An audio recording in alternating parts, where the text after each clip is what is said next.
Come February and the country starts waiting for the union budget, and this year is no different. But obviously everyone is hoping for a people's friendly budget as it directly impacts people's lives. In this edition, I am going to be talking about the allocations to the health sector. So whether your medicines are going to be any cheaper or are there any health schemes in the pipeline for you, we are going to try and find out in this half an hour. Welcome to the special series on the countdown to the budget. I am Lottie Alaric.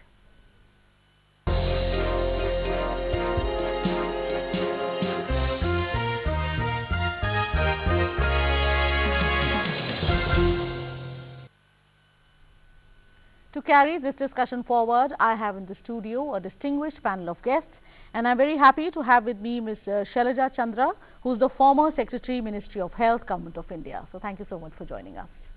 Then we are also joined by Padma Shri Dr. K.K. Agarwal, who is the Honorary Secretary General of the IMA too. So I welcome you to the show. And to my left, I have with me Dr. Sunila Garg, Director Professor, Community Medicine at the Maulana Azad Medical College. I welcome you to the show, ma'am. Thank you. So, well, folks, before we actually start discussing this any further, let's take a look at this report. Budget allocations to the health sector are a significant part of the union budget. So the country's hopes are no different this year too. According to the Union Health Minister, J.P. Nadda, none of the flagship programs of the Health Ministry will get affected due to any budgetary cuts. He further said that India's healthcare budget may face a cut of 16 to 17% in the revised estimate for the financial year ending March 31. That is, Rs 6,000 crore cut on account of non-utilization of the entire budgetary allocation. The budget outlay for 2014 and 15 for health and family welfare stood at 30,645 crore. A complete assessment of the utilization of funds has been undertaken, and there will be no dearth of funds in any flagship and ongoing programs which have been the area of concern. The Health Minister said his ministry over the next few months would identify districts where immunization of newborns have lagged behind and plan a special catch-up program for these areas. The government also plans to shift the focus from sick care to health care and reduce the need for hospitalization, tertiary care. Focus will now be on comprehensive and holistic primary health care, including preventive and promotive health, to improve health and reduce healthcare expenditure. The idea is to empower every person to be an agent of positive health at individual and community level and help create a social movement for health.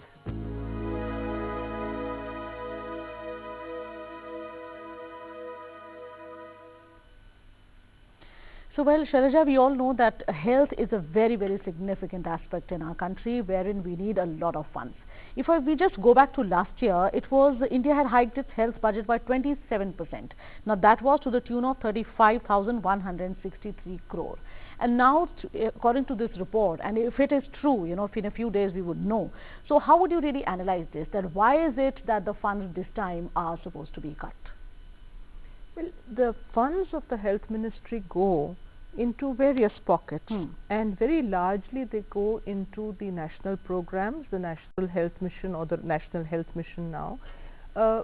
So within that comes a lot of expenditure on, of course, capital works, a lot of expenditure on drugs and medicine, consumables, and then finally it comes on salaries.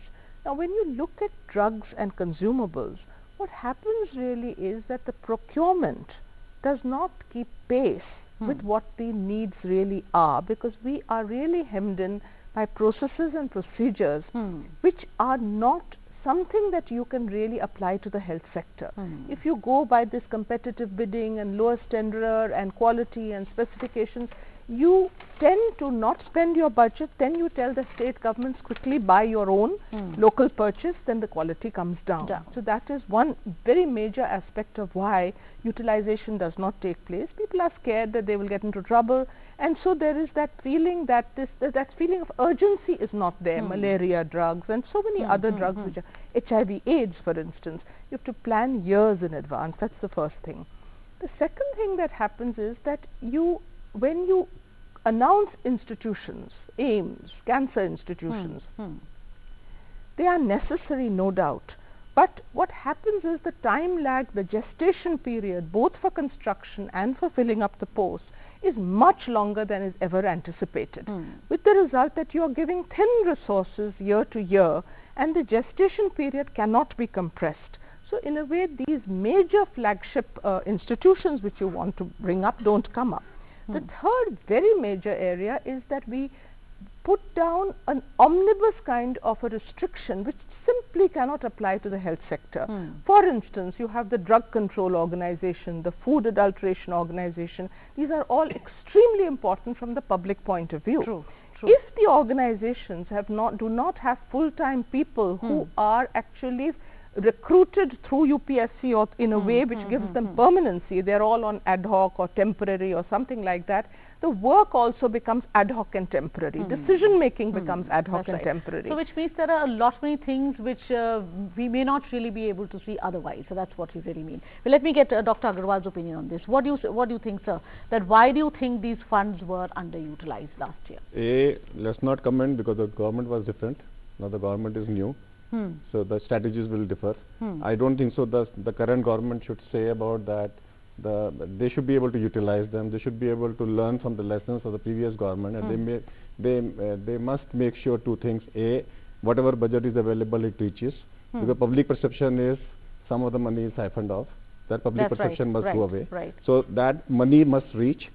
And two is that there should be 100% utilization. Non-utilizing money should be accountable. Somebody has to be accountable. Why did you give that budget? Because whatever madam said, that should have been budgeted into that account, that this money we may not be able to use. That could have been used in some other project. So we want at the Indian Medical Association, we want budget to be increased, not reduced. B, it is available to everybody. 3, it is not only available, it reaches everybody and it is utilized 100%. And then we are looking for a couple of things. We are simultaneously looking for that you increase the budget and reduce the expenditure. To reduce the expenditure, you need a policy. So if you really take out your Swachh Bharat Abhiyan, involve every sector, you should be able to reduce the disease burden by at least 15 to 20%. So therefore, you have budget available from other resources. You should be able to do that. Then there are a lot of policies which increases hospitalization days. I'm not talking about hospitalization, I'm talking about hospitalization days. If the government sector, private sector works together, you may be able to reduce 20% of the hospitalization rate. That increases your hospital beds by 20%. So that, and the third thing is that at an Indian Medical Association, we are coming out with a concept of cure in India. Modi ji has said make in India. He says make in India is for non-doctors. In doctors, you want to promote cure in India. So that means so sick care to health care. That's the policy that's going to be. Even from sick care to health care, the word cure in India. We must promote today the word cure in India from every state, interstate medical tourism, international medical tourism. Let's the Ayush, instead of Ayush becoming allopathic doctors, let Ayush and allopath work together to reduce the disease burden, to reduce the requirement of drugs, to reduce the drug resistance. All these things are possible. If we do that, you will be able to find out that the budget requirement may go down. I still feel 1% is low. IMA wants 6% because internationally it is 6 to 10%. But simultaneously we want that budget to be available and strategies to reduce the disease burden. We want prevention should be free. Emergency care should be free. That is a fundamental right. If your new health policy comes which talks about health right, as a health right, as a fundamental right, what health right I need? A, preventive care, B, curative care, and C, I want some budget for rarest of the rare diseases. Normally when you talk about prevention, the rarest of the rare diseases gets totally ignored. Actually, that's and these are the people who suffer. Okay, so Sunila, separate budget for rarest of the rare diseases. Right. So what is your understanding of this whole thing? You see, basically our country is very vast. If you look at the budget for northeastern states, that is, planned rightly, it is utilized rightly because the monitoring systems are in place. Tamil Nadu came out with the first policy of e-monitoring of the budget and all that, and that was very successful and followed by a lot of states in South India. And wherever this has happened, the budget utilization has been monitored carefully and there has been value for money, right? But when you come to the states like Uttar Pradesh or Madhya Pradesh, Odisha, Bihar and all that, where there is a problem of national financial auditing. Per se, national financial auditing is not everywhere kind of. But you know, somewhere the monitors are there. So there the fund flow is there, but the accountability is not there. So this is something which is to be visualized in great depth, that what are the reasons why, you know, in these states the budget is not being utilized properly, and we do not get the feedback also. Now, when you see, Shailaja ji had pointed out that every program, you see, most of the program, you know, is getting the budget accordingly. So program has different components also. Right. We look at early diagnosis, management, prevention, which is the mainstay, capacity building, or we talk of training of manpower, or information, education, communication, which aims at creating awareness building. Now, when you look at capacity building particularly, you will find that by and large, you see, people are not aware of the technical specifications because bulk procurement is not done. So that's where each one is hesitant as to exactly go about the procurement channels and all that. So, you know, if but there has to be a way out of that, you know, that hesitancy is not really going to work. Definitely, that is where whenever we start any initiative, it is very, very important to, you know, do the thorough exercise with the state program officers, because now completely everything is decentralized, which is a very good thing. And decentralization involves community participation. We are working on community needs assessment as well. So that is where it is so very important that we look at the felt needs of the community, because we are now an aging population where, you know, our expectancy of life has increased.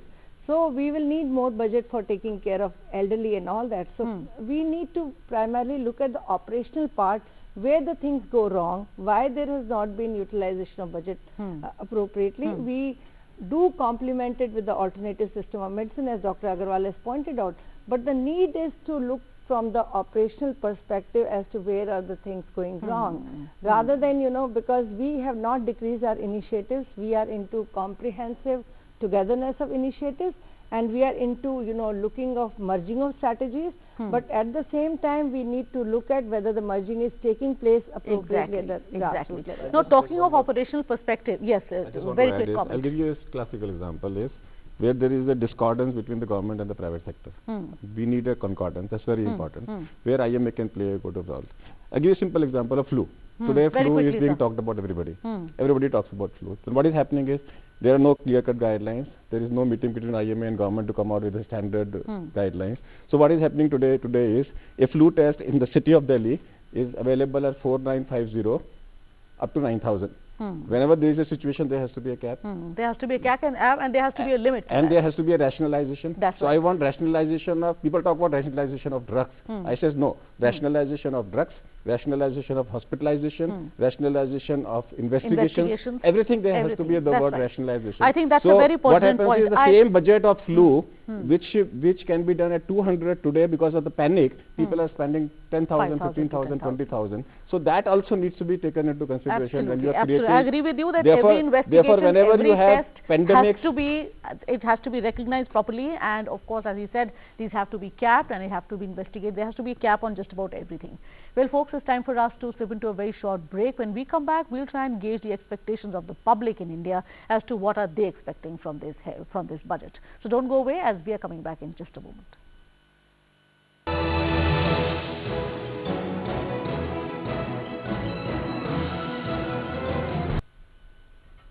Welcome back to the special series on the countdown to the budget. Today we are talking about the allocations to the health sector.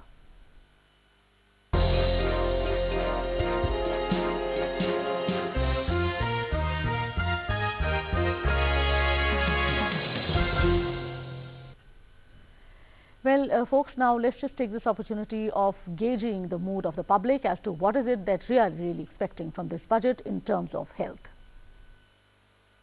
Budget में hospitals के budget बढ़ाए जाएंगे, hospitals के अंदर जो है दवाइयाँ ज़्यादा अवेलेबल हों, जेन्युइन हों, और हॉस्पिटल्स के अंदर सफाई और डॉक्टर्स की सुविधा बढ़ाई जाए। हेल्थ इंश्योरेंस की जो पॉलिसीज़ के जो नॉर्म्स हैं, वो थोड़ा सा इनको इजी करना पड़ेगा, ताकि जो बाइफर्केशन है एक बड़े हॉस्पिटल्स के लिए, एक मीडियोकर हॉस्पिटल्स के लिए, गवर्नमेंट हॉस्पिटल्स का, वो कम हो जाए और हर एक आदमी को कम से कम मिनिमम रिक्वायरमेंट ऑफ हेल्थ तो अवेलेबल होना ही चाहिए। सीनियर सिटीजन्स है, इनके लिए ख़ास तौर पे कुछ अरेंजमेंट करना चाहिए, इनके प्रीमियम बहुत ज़्यादा हो जाते हैं। हमने नोट किया है कि कंपनीज जो हैं सीनियर सिटीजन का, क्योंकि वो सोचते हैं खर्चा ज़्यादा होगा, इसलिए उनके इंश्योरेंस करने में थोड़ा सा वो प्रॉब्लम क्रिएट करते हैं। मेडिसिन की बहुत प्रॉब्लम है, ये आधी दवाइयाँ हमें डुप्लीकेट्स मिलती हैं, उसके ऊपर ध्यान देना चाहिए गवर्नमेंट को, और हॉस्पिटल नए खोलने चाहिए, डिस्पेंसरी खोलनी चाहिए। लेडीज़ जो हैं जाती है इतनी लंबी लाइनों में नहीं खड़ी हो सकती, तो इसलिए उनको और नए नए तरीके से कि मतलब लाइन में ना खड़ा होना पड़े और मेडिसिन आराम से मिल जाए। जैसे हॉस्पिटल में जाते हैं हम लोग, वहाँ साफ़ सफाई चाहिए, तो वहाँ ये होता है कि हम लोग जाते हैं तो मरीज को देखने जाते हैं, हम खुद बीमार पड़ जाते हैं, इतनी गंदगी होती है। हम लोग चाहते हैं कि वहाँ साफ़ सफाई हो, अच्छा हो। आज पूर्ण बहुमत की सरकार है, तो पूर्ण बहुमत में यह है कि नरेंद्र मोदी से गुजरात में एक मॉडल पेश किया, 15 साल तक वहाँ राज्य किया, तो हमें पूरी आशा है कि गरीब जनता का इसमें विकास होगा। बात होती है डेवलपमेंट की, तो आप पहले मेडिकल फील्ड में डेवलपमेंट को, जैसे कि आप अच्छे इक्विपमेंट्स लाओ, अच्छे डॉक्टर्स लाओ, फैसिलिटीज़ लाओ। अभी मैं हॉस्पिटल में जाता हूँ, देखता हूँ इतनी लंबी लंबी कतारें लगी रहती है कि कतारें के साथ साथ आप कतार में खड़े होके आप भी पेशेंट बन जाओ वहीं पे। सदर्न स्टेट कर्नाटक में यशस्विनी स्कीम करके है, लेकिन वो बहुत ज़्यादा यशस नहीं हुआ है, सक्सेस हुआ नहीं है। उसके लिए गवर्नमेंट को बहुत सारा एफर्ट करने की ज़रूरत है, और बहुत सारा डॉक्टर्स जो है रूरल एरिया में जाना नहीं चाहते हैं, और उनके लिए अच्छा सा इंसेंटिव नहीं है। उनको जो एजुकेशन होता है, डॉक्टर मेडिसिन पढ़ते हैं उस समय जो है they have to spend lot of money for their education, but whereas if they want to go to rural area, they will not get the return. So government has to focus on posting more and more doctors at rural area. Well, so those were the views of the common public out there. So Shailaja, what do you really make of it? Because those are, you know, very small expectations actually. If you see, they are talking about cleanliness, and they are talking about those long queues in the hospitals, that if you go, you too catch the infection, and of course lack of hospitals we all know of. So do you think that it's time now for the government to take cognizance of all these facts? Well, I think government has a very strong regulatory role. And being soft on everyone, I'm not talking about central government per se, but I'm talking about the state governments. There is a laissez-faire kind of an attitude. Sab chalta hai. Now that is something which is really militating against the responsibility of a government. The first responsibility is for public health. That's the first. Within that comes all your reproductive health also, aging, as Neela ji just said.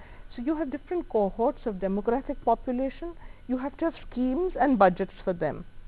But much more importantly, now that we are in a condition where 80% is out of pocket expenditure, whereas that should come down in the next 5 years, it's not going to come down to 40, it will probably maybe come down a little with investment.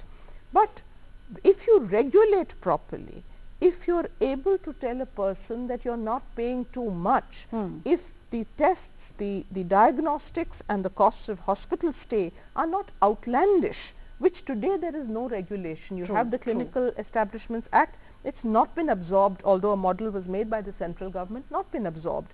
Now government does have not only a responsibility, but they have every authority to be able to make this happen, not by becoming the regulator. Government need not become a regulator. You can have accreditation agencies, you can have people who would look at the standards and tell you who's falling below the benchmark. But the fact remains that the public expectations that you saw, you're very right, they're not very large expectations. But to make that happen, the owner of a private facility is not very bothered. He may spend on granite and all that, but he's not very bothered about what happens inside that large room where OPD patients are waiting. And he's right, you probably come out more infected than when you go in. Exactly. I do feel that the regulatory role of government, if governments are not taking up the Clinical Establishments Act, why not? And force them to do it, because this is absolutely critical to government, to the public. Second thing is that public should also have some understanding of where they can get what at the least possible price nearest to the place they stay. Too much time goes in going from this hospital to that, finding the bed, finding the doctor, finding the specialist, finding the medicine. I think it's more than possible to use technology to help people to have that kind of help desk arrangement, that you're not fobbed off and Dr. Saab ko milna hai and you carry all your parchas everywhere and you carry, because that is really going to waste time. The doctor doesn't have the attention span to listen to you. But I would say lastly that the preventive part of it, is something which government needs to spend heavily on through awareness building, because if that is not done, a lot of the problems which are arising could be staved off if only you paid for making people aware of how to look after themselves before the problem Otherwise, starts. they will just keep piling up as they do now. Yes, Dr. Agarwal. If I have listened to the people, I can word it out into 4 things. They want affordability. For that, I need rationalization and accountability. They need accessible, that it should be accessible to them, line mein na lagna pade. And for that, whether universal insurance, government pays for the premium of the poor, rest they pay themselves, I need that. Then I need equality. Gandagi nahi hai, I need equality. And then I need a safety. Because of that, I'm not ending up into a problem. I'm not, today, 100,000 people die in the US because of medical treatment. Because of hospital-acquired infection, 5% people visiting the hospital ends up into an infection. So I don't want multi-drug resistant problems coming in. And the last thing I want is accountability. Accountability at every level. Say for example, why should a child less than 5 years of age die of diarrhea when they don't die in UK or in the US? Why should they? So instead of creating a havoc about ek swine flu se mar gaya, I should create about that why did a child of less than 5 years died of a diarrhea. Preventable diseases which are 100% preventable, we should make a hue and cry, like we created a hue and cry on Nirbhay case. Similarly, every diarrheal death for me should be a Nirbhay like a child. Why did he die? We should come back to an accountability. This certainly means that we are failing badly. Scenario will change. Madam said, chalta hai. Same concept I'm saying is, everybody is accountable. Mother, father, children, neighbors, everybody should be accountable for preventable death. Diarrhea is only one example of them. So any preventable death, somebody should be accountable. Absolutely. Now, so Sunila, what's your understanding of this? Because maybe you could just tell us a little bit about the insurance sector as to what do you think should be done regarding that medical insurance side. Before that, I'll just tell you one thing, that it is the time to revisit our Alma Ata declaration, which talked of primary healthcare strategy. That means it is an affordable care which is to be available to all with the help of appropriate technology, multi-sectoral coordination at a cost which a country and a community can afford. Now, so there is a big element of community participation in that. So coming back to your question, now under ATD, we are exempted from, if we take a Mediclaim up to 15,000 rupees per family, and now for elderlies, it is being revised to 20,000. So basically, if we raise the exemption limit from 15,000 to 50,000. So basically, what is the fundamental behind it is that make the medical insurance affordable. So that there is an element of community participation, they owe something to that. Second is, whenever there are any initiative, we have to make the community very proactive. That is where these initiatives are going to reduce the cost as well. So primarily we have to look at all fronts, looking at the appropriate technology, looking at the services at the doorsteps, which is a basic fundamental element of our basic healthcare, where we are talking of not only in terms of diagnostic or curative healthcare, we are talking of preventive and promotive healthcare services also. So, lot needs to be done in terms of community participation, and where we will be saving lot of our money, if we are engaging with the community, at the grassroots. Madam said one thing, price variation. She says a person should be able to look for the cheapest service. That's not the job of the public. Why should government allow so much price variations in drugs and in testing? Same treatment, same drug of an antibiotic with the one company is available at 600 rupees. I think this is a same question is that available at everybody is 2000. asking. Yes. Why should you allow so much that a person is confused that he has to waste time to look for where is the cheapest? That's right. It should not be more than, say, there has to be, where price variations cannot be more than 10%, 15%. You can't have 200, 300% variation. That's right. Today I have a patient who came with a budget of, somebody gave him that you will require a medicines of cancer for 12 lakhs. And by the end of the evening, I could get him the same person, same medicines for 6 lakhs. There was a margin of 6 lakhs. 6 lakh mein to 4 ghar bik jate hain. So there has to be, something has to be thought upon that logon ke ghar na bike. That's At true. least that in is so true. Shailaja, what would you say here? Because again, then people were talking of spurious medicines also. That's another thing that has to be looked at, because we don't really know of any severe punishments that are being meted out to people who are indulging in crimes like those. So once such examples come to light, then maybe we'll be able to check a menace like that. What would you say? Yes, I had gone to perhaps one of the best food and drug administrations in the country, which is the Maharashtra Food and Drug Administration. and they told me that they had found spurious drugs. They even had the samples, and they had mounted the court cases which had been lingering for 15 years. So it's not that you can blame the courts. They also have other things to do. A case of rape or murder will take much more priority than a case of this kind of drug and spurious thing. But if this is allowed, the feeling goes that it's going to take 15 years, 20 years, 30 years, by then the evidence will be killed, it will not be available. Then it is a situation where people, after all, people make counterfeit money. Why not counterfeit drugs? So that is, it's an opportunity, and even if 1% of the cases are taken up and the person is jailed for it, the shock waves start, getting, it's not worth spending your time making counterfeit drugs. Let's move into some other area of cheating. But at least this is criminal. And particularly when old people, children, get these drugs which don't work, they're just capsules filled up in a garage and something is stuck. There have been all kinds of, I would say, efforts made by different state governments, but every time you could come across these horror stories that the wrong drugs were there, rat poison was there, that there was admixture, there was adulteration. Which actually means there's a lot that is under the carpet and that has to be revealed. But for drugs and spurious drugs, I would say every state must have their drug control machinery and enforcement machinery strengthened. It is not it's the weakest link of all state governments, the drug control machinery. Well, on that note, I'd like to say thank you. Right to health is a right for everybody. Absolutely, absolutely. So thank you so much for joining us today, and let's just hope that the budget would be looking at all these things that we've just talked about. Well, friends, the allocations to the health sector must not go down, and one can only wish that the funds get utilized to the maximum and the health sector gets a boost it so requires. So on that note, it's a wrap of this edition of the special series on the countdown to the Union Budget. Thank you so much for watching.